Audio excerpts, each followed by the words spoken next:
आज का पहला पाठ नबी एजेकेल का ग्रंथ अध्याय 28 पद संख्या 1 से 10। तुम ईश्वर नहीं बल्कि निरे मनुष्य हो, फिर भी तुम अपने को ईश्वर के बराबर समझते हो। प्रभु की वाणी मुझे यह कहती हुई सुनाई दी, मनुष्य के पुत्र, तीरुस के शासक से कहो, प्रभु ईश्वर यह कहता है, तुमने अपने घमंड में कहा, मैं ईश्वर हूँ। मैं समुद्र के बीच एक दिव्य सिंहासन पर विराजमान हूँ, किंतु तुम ईश्वर नहीं बल्कि निरे मनुष्य हो, फिर भी तुम अपने को ईश्वर के बराबर समझते हो। हाँ, तुम दानियल से भी बुद्धिमान हो और कोई भी रहस्य तुमसे छिपा हुआ नहीं है। तुमने अपनी बुद्धिमानी और सूझबूझ से धन कमाया और अपने कोषों में चांदी सोना एकत्र किया है। तुम अपने व्यापार कौशल के कारण बड़े धनी बन गए हो और इस धन के साथ साथ तुम्हारा घमंड भी बढ़ गया है।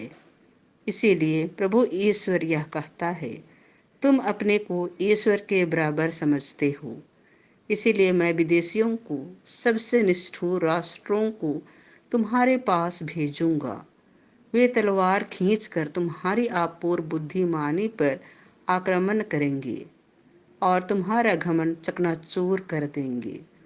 वे तुम्हें अधोलोक पहुंचा देंगे और तुम समुद्र के बीच तलवार के घाट उतार दिए जाओगे। जब तुम हत्यारों का सामना करोगे तो क्या तुम ईश्वर होने का दावा करोगे? जब तुम अपने हत्यारों के हाथों पड़ जाओगे तो तुम जान जाओगे कि तुम ईश्वर नहीं बल्कि निरे मनुष्य हो। तुम विदेशियों के हाथों पड़कर घिनौनी मौत मरोगे, क्योंकि मैंने ऐसा कहा है। यह प्रभु ईश्वर की वाणी है।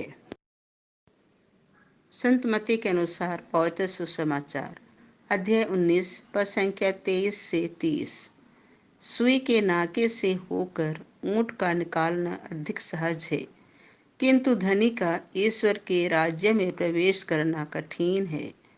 यीशु ने अपने शिष्यों से कहा, मैं तुम लोगों से कह देता हूँ, धनी के लिए स्वर्ग के राज्य में प्रवेश करना कठिन होगा।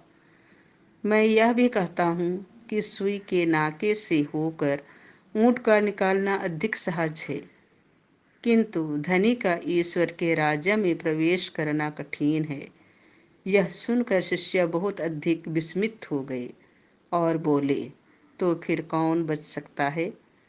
उन्हें स्थिर दृष्टि से देखते हुए यीशु ने कहा, मनुष्य के लिए तो यह संभव है, ईश्वर के लिए सब कुछ संभव है। तब पेतरुस ने यीशु से कहा, देखिए, हम लोग अपना सब कुछ छोड़कर आपके अनुयायी बन गए हैं।